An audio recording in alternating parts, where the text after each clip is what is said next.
Dari awal nikah sampai anakku umur 10 bulan, hampir tiap bulan dia KDRT sama aku. Tiap bulan di KDRT. Alasannya karena aku pemicunya. Suka buka HP suami diam-diam. Dan yang parahnya wajah aku babak belur dan kemarin dia cekek aku sampai tidak bernafas. Dan anakku juga. Loh, anaknya kan masih 10 bulan.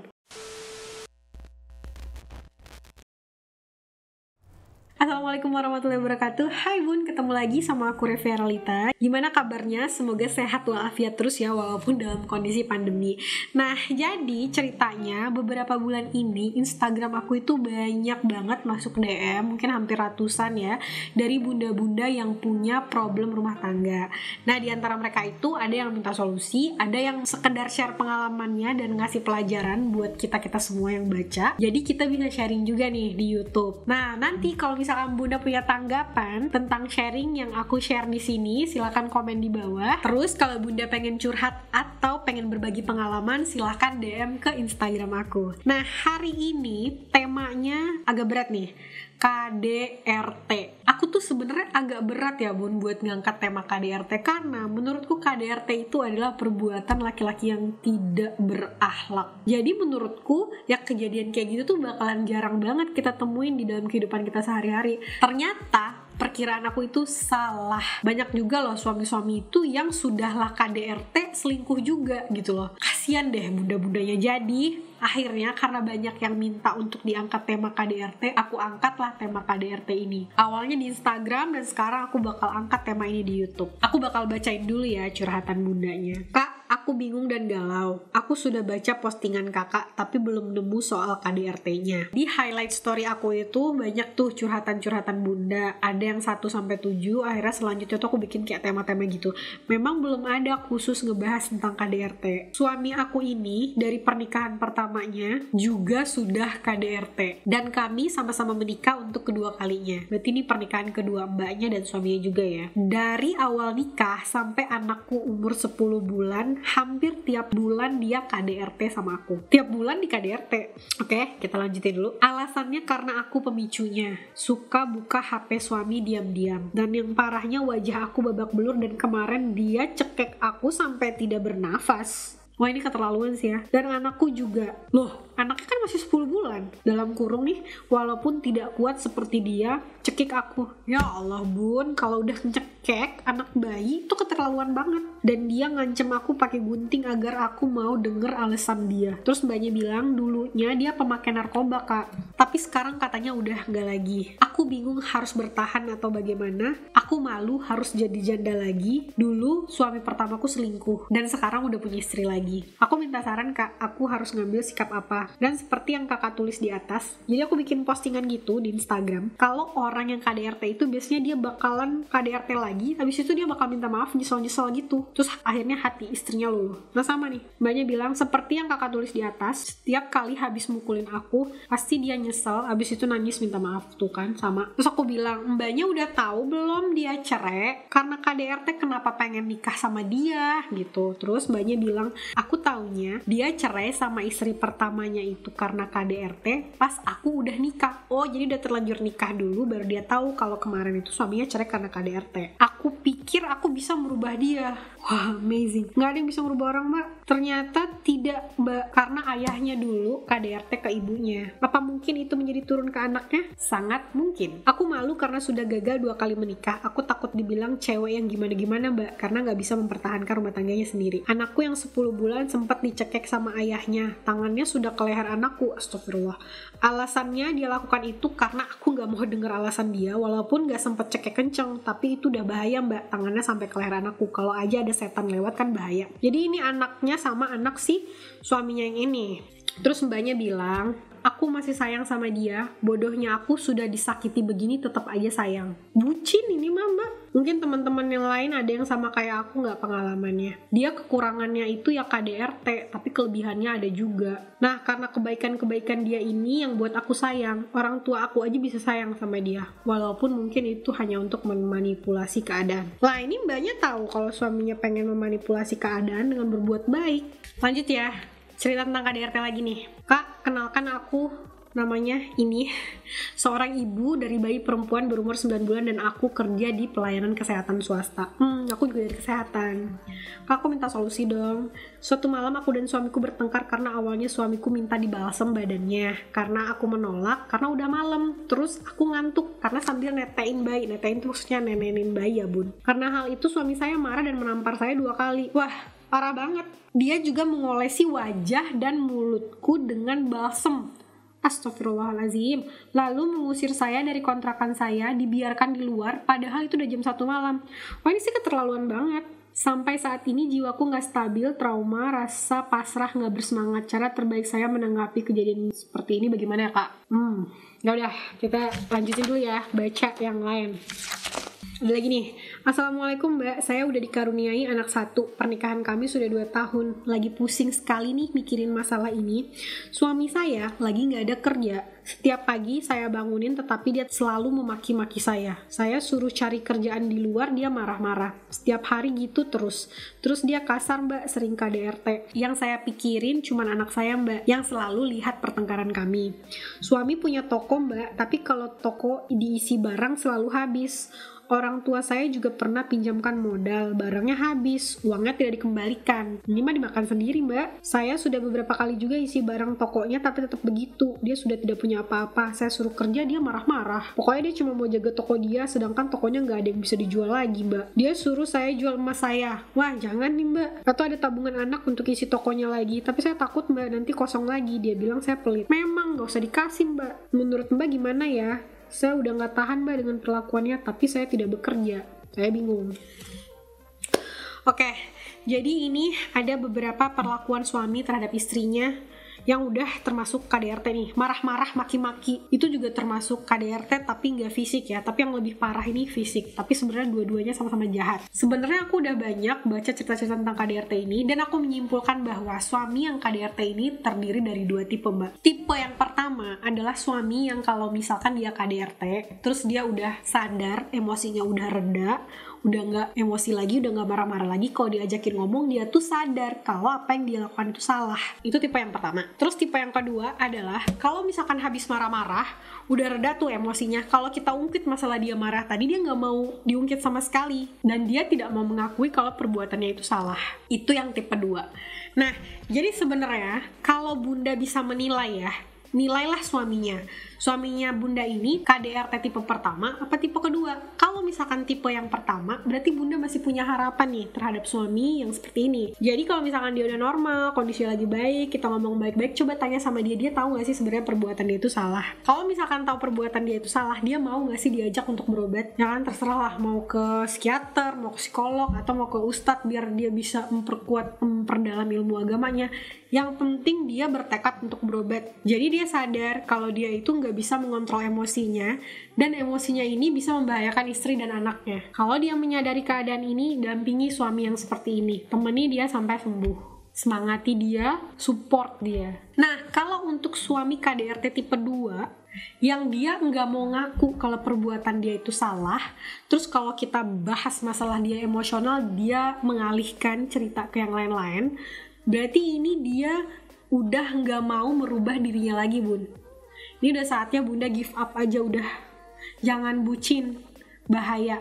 Kecuali bunda mau di KDRT seumur hidup sama dia. Dan menurutku ini bunda cukup egois ya kalau memilih pilihan ini, karena nggak cuma efeknya ke bunda doang, tapi ke anak.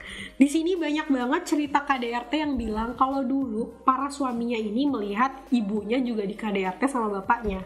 Somehow ya, ada orang yang reaksinya sangat tidak ingin memukul istrinya di masa depan, tapi kebanyakan mereka ini mirroring. Dia tidak suka dengan perlakuan bapaknya, tapi udah gede dia ngikutin perlakuan bapaknya. Itu sebenarnya pendidikan di alam bawah sadar. Dia juga nggak tahu kenapa dia begitu, tapi itulah yang terjadi. Kalau bunda membiarkan ini terjadi, maka anak bunda nanti akan seperti itu juga ke istrinya. Dan kalau bunda membiarkan hal ini terjadi, artinya bunda membiarkan lingkaran setan ini terus berjalan. Nah, untuk itu, bentuklah lingkungan yang sehat untuk anak bunda. Jangan karena bucin sama suami membiarkan diri disiksa, bahkan anak juga ikut disiksa. Gimana nih caranya? Apalagi kan ini ada mbak yang dikasih balsem mulutnya, diusir dari rumah malam-malam, ditampar 2 kali. Ketika bunda sedang dilakukan KDRT, yang harus bunda lakukan adalah call for help, minta tolong. Minta tolongnya bisa ke siapa? Bisa ke mertua, bisa ke orang tua, bisa ke saudara, bisa ke sahabat dekat yang kira-kira bisa menjaga rahasia bunda. Habis itu langsung ke polisi itu. Polisi minta surat visum. Jadi bunda nggak mengada-ngada gitu loh kalau misalkan bunda itu di KDRT. Karena biasanya suami KDRT tipe 2 yang kayak aku jelasin tadi itu, kalau udah bermasalah dia bakalan ngeles. Dia bilang aku nggak pernah kok KDRT dia. Makanya bunda itu harus lebih cerdas daripada dia. Jadi kayak harus pegang bukti gitu, bukti nyata bahwa dia sudah pernah melakukan KDRT. Buktinya dalam bentuk apa? Selain habis kejadian langsung ke kantor polisi, nanti kan bunda akan pegang kertas visum ya. Itu akan menjadi kekuatan bunda nanti. Dan cari support system, jangan berjuang sendiri. Apalagi kalau bunda ini secara fisik dengan suaminya itu kan lebih lemah ya. Kalau misalkan terjadi apa-apa itu bisa membahayakan diri sendiri gitu loh. Jadi ceritakanlah kejadian ini kepada orang yang bisa bunda percaya dan kira-kira bisa membantu bunda untuk melewati hal ini. Tidak ada solusi lain yang lebih baik daripada berpisah dengan laki-laki yang melakukan KDRT dan dia termasuk tipe 2. Karena apa? Karena dia gak mau berubah, dia gak mengakui perbuatannya salah, dia akan merugikan lingkungan sekitarnya, yang artinya bunda dan anak-anak akan menjadi korbannya. Terus ada lagi nih bunda yang nanya, saya gak tahan lagi dengan perlakuannya, tapi saya tidak bekerja, saya bingung. Lah ini kan mbak yang cerita yang terakhir ya, suaminya juga punya toko tapi gak ada isi, berarti kan si suaminya ini udah gak bisa lagi nih memberi dia makan. Ya udah lepasin aja, justru bagus kan, gak menjadi beban gitu loh, daripada mbaknya diporotin terus ya kan. Tinggalin nih laki-laki kayak gini, kecuali dia emang mau berubah tuh. Dan yang bisa merubah seseorang itu bukan kita mbak. Ini ada nih mbak yang cerita kalau dia mengira aku bisa merubah dia. Please, buat semua wanita yang di luar sana yang sudah menikah ataupun belum, terutama yang belum ya, jangan pikir kita itu bisa merubah seseorang kayak gitu loh. Seseorang itu gak bisa berubah hanya dengan pernikahan, hanya dengan cinta. Kalau pacaran itu orang bisa pura-pura bun, nanti kalau udah nikah itu orang tuh akan keluar sifat aslinya. Dan basic sifat laki-laki tuh kelihatan kok, apalagi kalau kita udah kenal. Misalkan nih dia pernah berbohong, kemungkinan setelah menikah dia akan berbohong juga.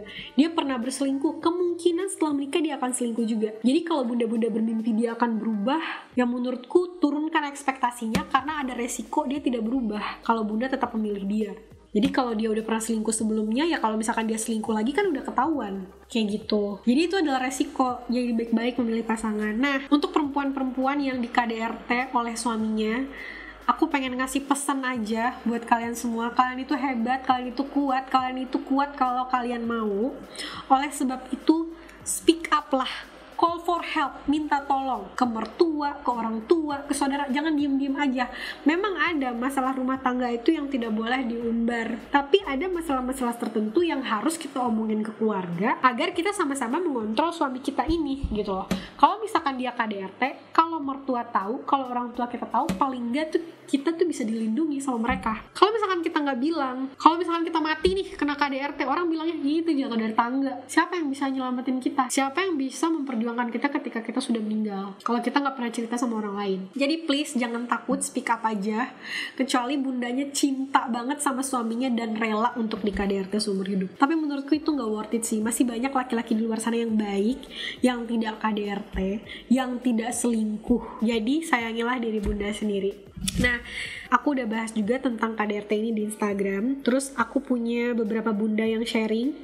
Kan bundanya bilang dia malu kalau dianggap perempuan gimana-gimana kalau nanti udah nikah lagi untuk ketiga kalinya. Ya udah, kita itu nggak usah ngedengerin omongan orang. Yang penting kebahagiaan kita, kenyamanan kita. Dan yang bisa menyelamatkan diri kita sendiri itu ya kita sendiri gitu loh bun. Ada juga bunda yang respon, dia bilang gini, aku pernah ada di posisi korban KDRT juga mbak, walaupun posisinya masih pacaran. Nah ini untung nih masih pacaran, omongan dia kasar, dipukul, dicekek, udah kayak hal biasa. Dan ketika berpikir kalau kita dapat mengubah perilaku dia, dapat mengubah sifat kasarnya, semua itu hal yang mustahil. Tuh, biasanya orang yang punya sifat basic kayak gitu tuh nggak bisa berubah dengan mudah. Terus dia bilang pelaku KDRT juga manipulatif tuh. Jadi dia tuh kayak bisa membalikan keadaan gitu loh bun. Kalau misalkan dia KDRT terus nanti kalau ngomong di depan orang dia bisa ngeles. Makanya bundanya harus lebih pinter. Tuh, dia berencana mau nikah tapi sayangnya dulu orang tua dia pun nggak tahu kelakuan anak yang sebenarnya. Tuh akhirnya dia nggak jadi nih nikah sama yang ini, sama pacarnya dia yang ini. Terus akhirnya dia menikah dengan laki lain yang ternyata tidak melakukan kekerasan. Banyak kok laki baik di luar sana. Tuh, semangat ya. Nih, ada lagi nih yang respon kayak gini. Ibaratkan saja 5 jari kita. Korbankan satu suami untuk menyelamatkan 4 anak dan diri sendiri, keluarga lain, dan misalkan pekerjaan. Tangan masih bisa berfungsi nih. Tapi kalau menyelamatkan satu suami doang akan mengorbankan 4 yang lainnya, nanti tangan kita bisa jadi gak berfungsi. Itu analogi yang bagus ya bun. Ada lagi respon bunda yang lain, dia bilang, sekalian berbagi pengalaman, 9 tahun yang lalu suami pertama saya selingkuh dengan banyak perempuan, KDRT, uang habis untuk selingkuh 600 juta. Satu mobil, anak usia 1 dan 3 tahun, saya putuskan cerai. Masukkan laporan KDRT dan visum, tapi saya cabut kembali di polisi. 5 tahun yang lalu saya menikah lagi, salah pilih karena dia berselingkuh. Saya hadapi dengan tenang, malu sudah tidak terpikirkan, yang penting anak-anak jiwanya selamat. 2018 saya menikah lagi dengan teman SMP. Alhamdulillah Allah akhirnya berikan saya kebahagiaan. Sayang sama anak-anak dengan tulus seperti anak sendiri. I have been there, tapi satu yang pasti, trauma yang ditimbulkan ternyata tidak sembuh dengan mudah. Saat ini menghindari berteman dengan perempuan-perempuan pelakor karena dapat dipastikan mereka manusia-manusia laknat tidak tahu diri, suka mencuri. Suami orang ya. Saran untuk wanita atau laki-laki yang diselingkuhi, tetaplah menjadi baik, pastikan jangan dibalas dengan perilaku yang sama, tetap on the rules dalam aturan agama, karena membalas itu tidak menyelesaikan masalah. Betul banget, malah akan menimbulkan masalah baru. Pilihannya cuma 2, selesaikan pernikahan bermasalah itu atau bertahan tanpa pernah mengeluh. Berarti udah terima resiko nih kalau misalkan mau bertahan. Tetap strong, wanita-wanita korban perempuan gatal, salahkan pasangan kita kenapa tergoda, tetap elegan, don't drag you to their level. Benar. Jadi aku ulangi lagi pesan-pesan aku untuk perempuan yang menikah dengan suami KDRT tipe 2 tadi yang udah aku jelasin. Yang pertama, call for help. Ke mertua, ke orang tua, ke saudara, atau ke sahabat yang bisa dipercaya. Ajak mereka untuk ke polisi, lalu visum. Jadi kan itu bukti. Nanti bukti ini disimpan ke tempat yang aman. Kalau misalkan bunda pengen melihat respon suami apakah dia bisa berubah atau enggak. Tapi kalau menurutku sih ya udahlah langsung aja, ngapain sih dilihat, apalagi kalau udah berkali-kali KDRT ya. Udah capek gitu loh. Terus jangan lupa pikirkan keputusan bunda itu untuk kebaikan bunda dan anak-anak juga. Anak-anak itu butuh lingkungan yang sehat. Anak-anak itu butuh contoh yang baik, bukan contoh orang yang kasar. Karena nanti anak kita juga berpotensi untuk menjadi kasar. So, bunda-bunda, aku yakin kalian korban-korban semuanya mungkin gak banyak yang sharing sama aku. Tapi mudah-mudahan nonton video ini, semoga kalian bisa berupaya untuk merubah hidup kalian jadi lebih baik lagi. Yang bisa merubah hidup kita sendiri itu kita sendiri loh bun. Yang bisa menolong diri kita sendiri itu adalah kita sendiri. Jadi kemarin ada juga bunda yang cerita kalau dia tuh punya teman tetangga yang sering banget di KDRT sama suaminya. Terus setiap kali selesai di KDRT, bunda ini datang ke rumah dia terus cerita gitu loh. Jadi semua orang satu komplek itu udah tahu kalau bunda ini tuh sering di KDRT sama suaminya. Tapi bunda ini nggak pernah minta tolong. Jadi tetangga-tetangga yang lain tuh nggak enak. Kalau misalkan mau lapor ke polisi, ternyata si bunda ini ngebelain suaminya, kan percuma laporannya gitu. Jadi gimana orang lain mau nolong kalau bunda sendiri nggak mau nolong diri sendiri? Ketika kita berupaya untuk menolong diri sendiri bun, insya Allah dah jalan itu terbuka luas, bantuan itu akan banyak, teman-teman kita akan banyak membantu, bahkan ada yang minta bantu Komnas Perempuan. Tapi syarat dan kuncinya adalah bunda minta tolong, kecuali bunda mau di KDRT seumur hidup. Oke, sekian dulu sharing aku untuk session KDRT pada hari ini. Semoga banyak bermanfaat, semoga bisa memotivasi, semoga bisa memberikan insight-insight baru untuk bunda-bunda korban KDRT di sana. Semoga problem ini bisa dijadikan pelajaran untuk kita semua yang nonton video ini. Makasih udah nonton, makasih udah support aku. Sampai ketemu di sharing berikutnya. Assalamualaikum warahmatullahi wabarakatuh.